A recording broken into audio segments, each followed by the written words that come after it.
দোস্ত আমার বুকে ব্যথা। কি কি আজব, আমি পিছাবো কেন? তোর হসপিটাল নিতে না? এটা ভালোবাসার ব্যথা দোস্ত। কই যাস? ভয় পাওয়ার কিছু নেই, আমি চোর ডাকাত ছিনতাইকারী কিছুই না। বিশ্বাস করেন, তাকে দেখার পরে তোমার বুকে ব্যথা শুরু হয়ে গেছে। এখন পর্যন্ত আমার জীবনে, মানে আমার লাইফে আমি যত মেয়ে দেখছি, আমার কোনোদিন ব্যথা হয় নাই। তাহলে আপনি ডাক্তার দেখান। আরে বাবা, এই ব্যথার মেডিসিন তো ডাক্তারের কাছে নাই, আপনার কাছে আছে। আরে আরে কি করছেন আপনি? আমি অয়ন, নাম্বারটা সেভ করে দিলাম। আপনার যদি কোনোদিন মনে হয় যে আপনি আমার ব্যথার মেডিসিন দিবেন, তাহলে আমাকে একটা ফোন দিন। আচ্ছা, ফোন দেওয়া লাগবে না, মিস কল দিন, আমি কল ব্যাক করবো। আমি তমা। আপনার বুকে ব্যথা এখনো আছে নাকি চলে গেছে? আছে, ব্যথা আছে, অনেক ব্যথা। তো মিস্টার অয়ন, আপনি ব্যথা কি কমাতে চান নাকি ব্যথা নিয়ে বাকি জীবন কাটাতে চান? কমাতে চাই। তাহলে আমি একটা অ্যাড্রেস SMS করে দিচ্ছি, 1 ঘন্টা পর এখানে চলে আসবেন। আমি বাড়ি থেকে পালিয়ে আসছি। পালিয়ে আসছেন কেন? সে কথা না হয় পরে বলি। আপনার বুকে ব্যথা কমেছে? বুকে এক মিনিট। দোস্ত তুই কই? বাসায় ঘুমাই। মেয়ে তো পালাই চলে আসছে। বাহ, মেঘনা চাটি বৃষ্টি। তা বিয়ে করে বাসায় নিয়ে যা, যারা দেখলে তোর ব্যথা ঠিক হয়ে যায়।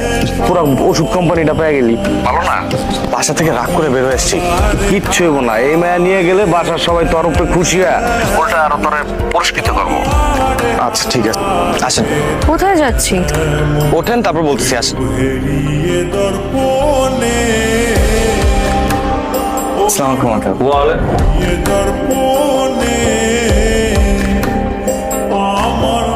তুমি এখানে? আঙ্কেল, আমি অয়ন। তোমার নাম তো আমার শুনতে হবে না, তোমার আমি ভালো করে চিনি। আঙ্কেল, আপনার মেয়ে। তোমার, তুই আমার মেয়ে নিয়ে পালাইছস? আমার মেয়ে মাস্টার ছেলে নিয়ে পালাইছস? একটু কথাটা চুপ, একদম চুপ কর। তুই এই ফাউল ছেলেটার সঙ্গে আমার মেয়ে পালাইছস? আঙ্কেল, আমি তোর মুখ আমি দেখতে চাই না, যা। এই বাড়ির দরজা আজ থেকে তোর জন্য বন্ধ, যা। কথাটা একটু শোনে না, একটা কথা আমি শুনতে চাই না। রাতে বলছিলি ওকে? অয়ন ওকে? ভাবি, ও তমা। আজকেই পরিচয় আমাদের, কয়টা দিন আমাদের বাসায় থাকবে আর কি। বাহ, একদিনের পরিচয় তুমি একটা মেয়েকে রাস্তা থেকে বাসায় নিয়ে আসছো? এই, এটা কি সরেখানা পাইছো? এই তানভীরের আব্বা, এদিকে আসো। তোমার ভাই কাকে নিয়ে আসছে তুমি দেখো। কি রে অয়ন, কে এটা? ভাইয়া, ও ওই বাসা থেকে রাগ করে চলে আসছে, তো আমাদের বাসায় নিয়ে আসছি, কয়টা দিন থাকবে। খুব ভালো কাজ করছিস। তোর আগে এটা ভাবা উচিত ছিল এই বাসায় তোর নিজের থাকার জায়গা আছে কিনা। এই চলো।